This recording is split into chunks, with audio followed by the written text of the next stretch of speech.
Good morning, everyone, and welcome to this VR session. So before I start, how many of you have tried any type of VR experience? Raise your hand. Okay, quite a few. That's good. Okay, so we're going to look at the VR market, and then we'll go into why I think it's important for you guys to actually pay attention to what's happening in VR at the moment. And then we'll look more closely at some of the video use cases that's relevant for this show. And then I have some tips and pointers for how to get ready for the future. So first, just a brief background. So I'm the SVP and co-founder of Accedo. So fundamentally, we design, build and manage video experiences around the world for the pay TV and media companies. Many of the brands are recognized here. And obviously these are all thinking about VR and what to do, right? So that's why we are interested in VR and what's happening and the trends.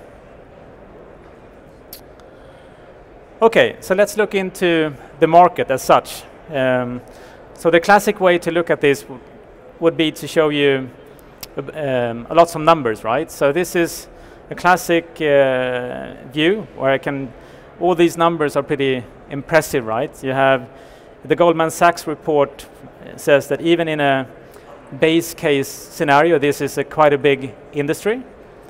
And you can see the numbers that there's going to be millions of devices and so forth. So I want to challenge this picture a bit by having another perspective, because at least for me, it's hard to look at numbers and really understand what's going on. So another way of looking at VR would be to why I think you should pay attention, and that's the typical thing of looking at VR now is you think about the device proliferation. You have all these devices. You have Xbox, PlayStation, and mobile phones, etc. And all of them have different appliances and different applications to go with them. And many of us still think of VR as this is yet another device, right? Where you have new types of applications. And that's one way of looking at this, right? But I think if you think about what's been happening the last 10, 20 years and look at how we interact with computers, you can see that we're going from very basic ways of interacting in the old days of operating systems, where we're using now swiping and touching mechanism, and we see with technologies like Alexa, voice is becoming really interesting.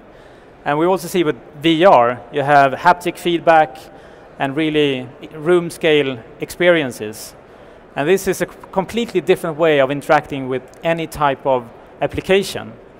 I think this is the perspective you should have when thinking about VR, why it's important.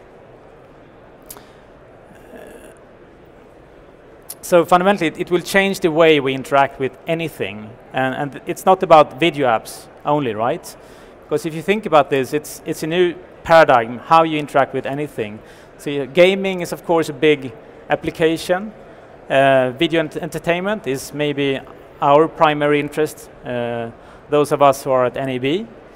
But even education and productivity and health will see quite big leaps from virtual reality.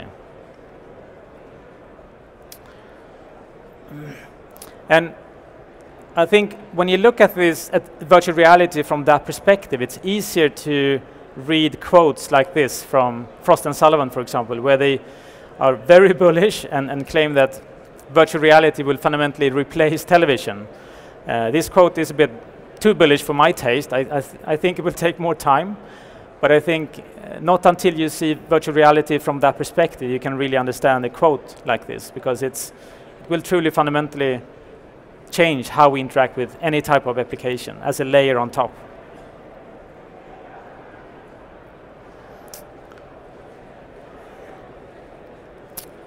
The other thing that's interesting is to look at adoption rates for new type of technology, right? So what we've seen in the last 20, 25 years is that each new type of technology has a faster adoption rate. So you can see with the PC and the mobile phones and internet, everything is going faster and faster. So this means that no one knows about VR, of course. We are just in the beginning, but it's a fair assumption to think that this will also go faster as a technology cycle.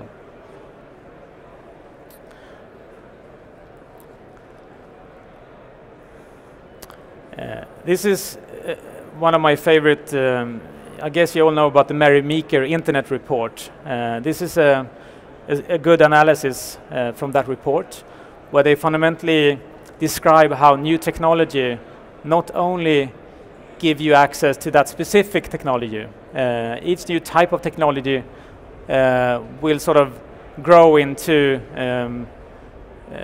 you will have different perspectives, and you will have, if you look at the mobile internet, we can see that you have tablets and smartphones, and all these appliances are based on the sort of fundamentals of mobile internet. But it was hard to realize all these use cases 10 years back, right?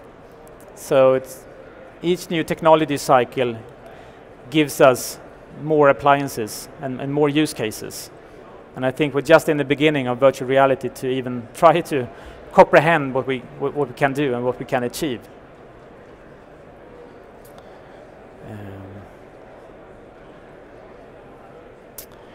So when we have looked at some of the video-related use cases, we have this is SNL Kagan. That's a report.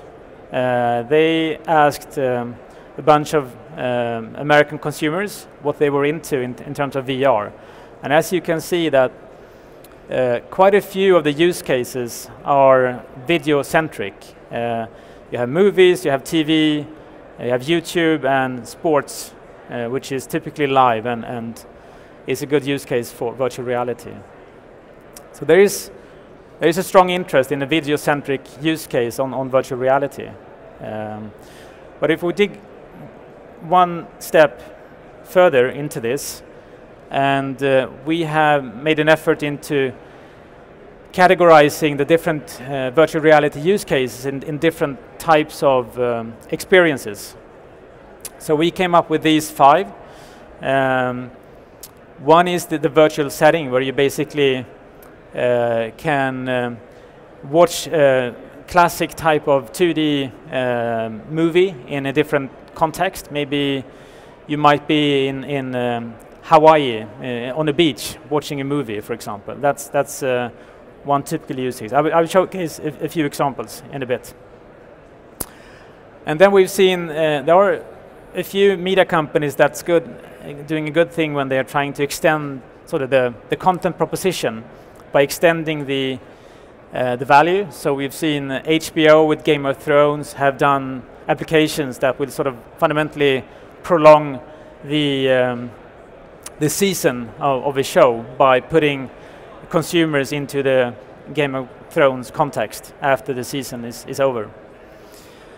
Live events is one obvious use case where I think we all can. I mean, it's easy to picture yourself having the best seat at the basketball game, for example. You can sell that seat many times instead of just one time for a physical person, right? And then I think this is probably my personal favorite. This is immersive documentaries, where we've seen companies starting to experiment with documentaries where they put you sort of inside the experience, and that gives you much more immersive feeling. I will showcase some examples.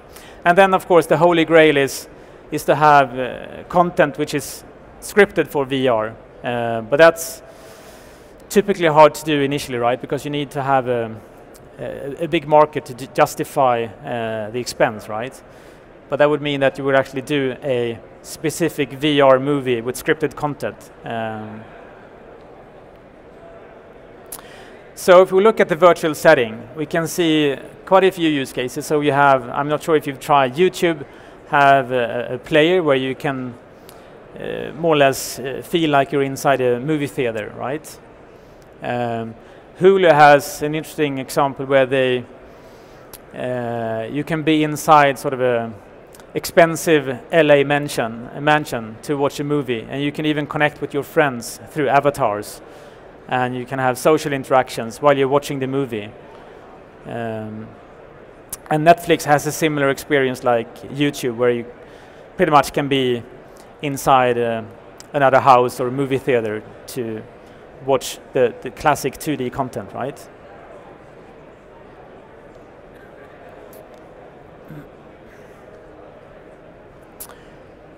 So this is I mentioned the extending the content proposition, where fundamentally we've seen companies like Fox Sports are using highlights and relays to sort of capitalize on their content in addition to the live event, right? And HBO have done some clever things with Game of Thrones, where they put you in a cage and you'll experience some of the things that the Game of Thrones characters experience throughout the show.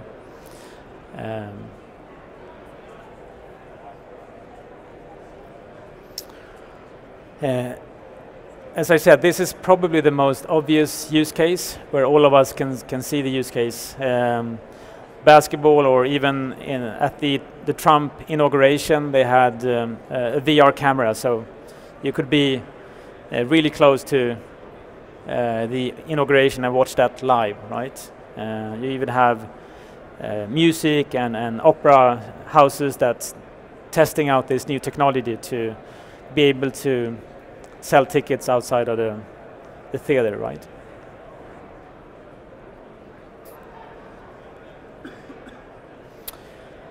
So again, this is probably my favorite. The one at the bottom is Times, who did a really clever story on Fallujah. So you know in Iraq, the Iraq War.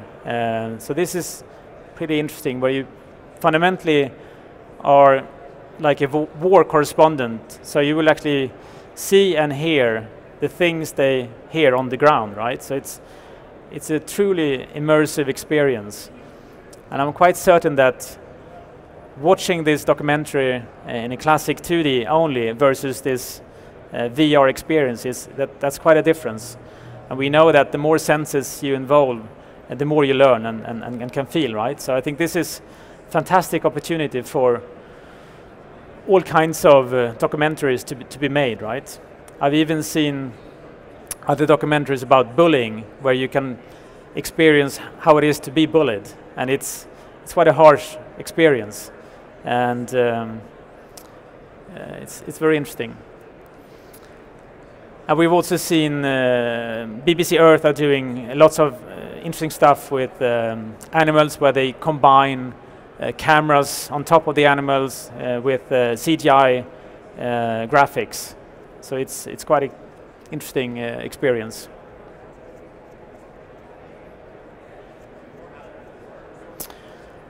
Last but not least, this is obviously the holy grail of any VR content, right? It's very early days, and we don't have that much scripted content for VR at the moment.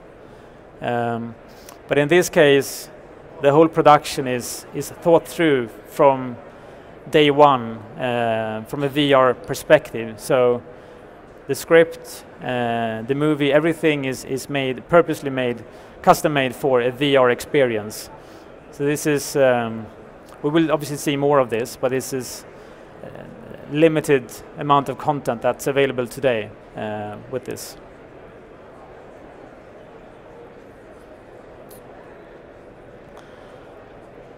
Okay, so in terms of getting ready for VR, I think the key thing is to understand, if you've tried some VR applications, you know that can be quite a big difference pending what type of hardware you're using. So you have some of the brands are pretty basic, has sort of a less immersive experience, maybe also very limited interactions that's possible.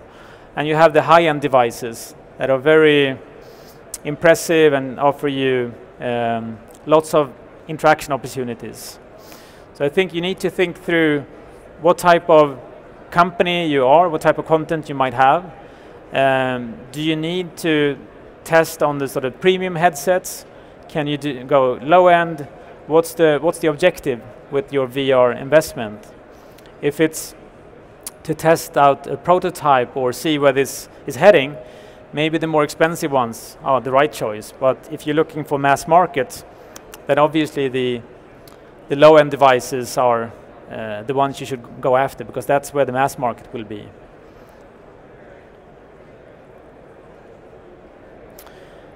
So again, you have to think through, maybe if you have content, you can repurpose that content in a VR setting with a VR UX.